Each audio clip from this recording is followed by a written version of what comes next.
Hello दोस्तों। तो कैसे हैं आप सभी लोग। तो एक बार फिर से आप सभी नया मैटर लिखने के लिए तैयार हैं। तो चलिए शुरू करते हैं।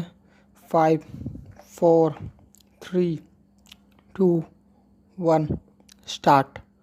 उपाध्यक्ष महोदय, मैं समझता हूँ कि अब तक इस वैदेशिक नीति पर न केवल इस ओर के सदस्यों ने ही बल्कि दूसरी ओर के सदस्यों ने भी प्रधानमंत्री जी को धन्यवाद दिया है। इसलिए मैं अपनी तरफ से धन्यवाद देकर उनका बोझ बढ़ाना नहीं चाहता। इसमें कोई संदेह नहीं कि इस सदन के सभी सदस्य, चाहे वे किसी भी पार्टी से संबंध रखते हों, इस बात से पूरे सहमत हैं कि हमारी विदेश नीति ने संसार में हमारा सिर ऊंचा उठा दिया है। हमने पंचशील के सिद्धांत को संसार के सामने रखा है।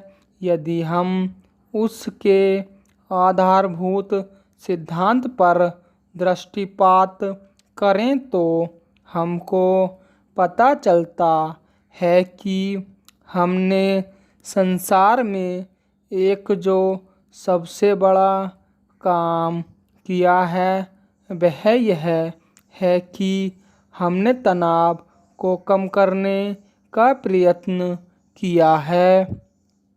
जिस समय हमने नई नई स्वतंत्रता प्राप्त की तो हमारे सामने बहुत से प्रश्न थे। उनके साथ ही हमारे दो बड़े गुट थे जो कि एटम बम और दूसरे बम लिए हुए हमको चुनौती दे रहे थे कि अगर हमने उनमें से किसी एक गुट में सम्मिलित नहीं हुए तो हमको बड़ी कठिनाई होगी।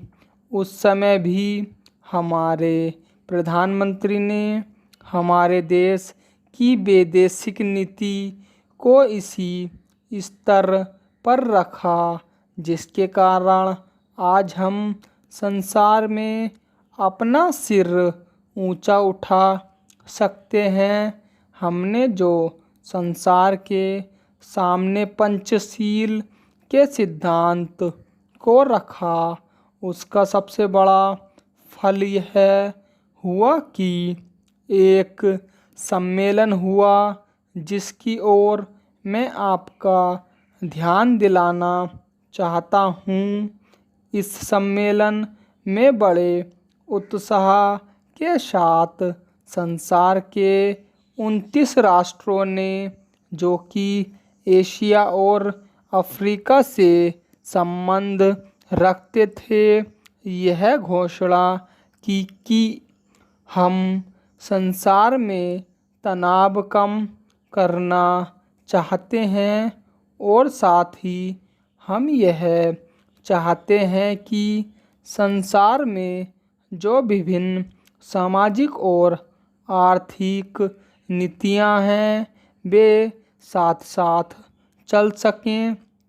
हमारी वैदेशिक नीति में जो सबसे महत्वपूर्ण चीज़ है वह है सह अस्तित्व की भावना। उसी भावना के फलस्वरूप हम देखते हैं कि आज कोरिया का युद्ध नहीं हुआ जो कि एक तीसरे विश्व युद्ध के रूप में परिवर्तित हो सकता है। हमारी इस नीति के कारण हमारे अमेरिकी मित्र हमसे कुछ अप्रसन्न भी हो गए, लेकिन यदि हम ऐसा न करते तो आज संसार को तीसरा युद्ध देखना पड़ता। मैं बहुत ज़्यादा समय नहीं लूँगा, थोड़ा ही लूँगा। स्टॉप।